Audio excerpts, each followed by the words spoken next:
కట్టే కొట్టే తెచ్చే, అంతే రామాయణం అయిపోయింది.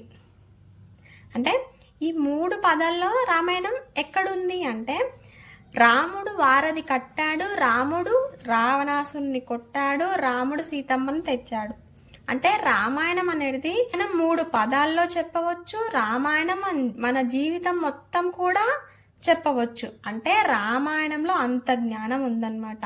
రామాయణం ఎన్ని విధాలుగా అయినా కూడా చెప్పవచ్చు. రామాయణం నృత్యం చేసుకుంటూ చెప్పవచ్చు, రామాయణం పాట పాడుకుంటూ చెప్పవచ్చు, భజన చేసుకుంటూ చెప్పవచ్చు, రామాయణం నాటకాలు వేసుకుంటూ చెప్పవచ్చు. ఏ విధంగా అయినా కూడా రామాయణం చెప్పవచ్చు అనమాట. రామాయణం మన జీవితంలో ఏ విధంగా ఇమిడిపోయింది అనమాట. రామాయణం నుంచి ఎన్ని సామెతలు ఉన్నాయో.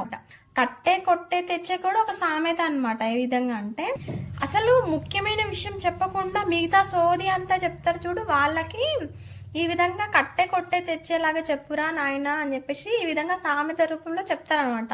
ఇంకా రామాయణంలో ఉన్న సామెతలన్నీ కూడా మనం తెలుసుకుందాం. అందరికీ జై శ్రీరామ్.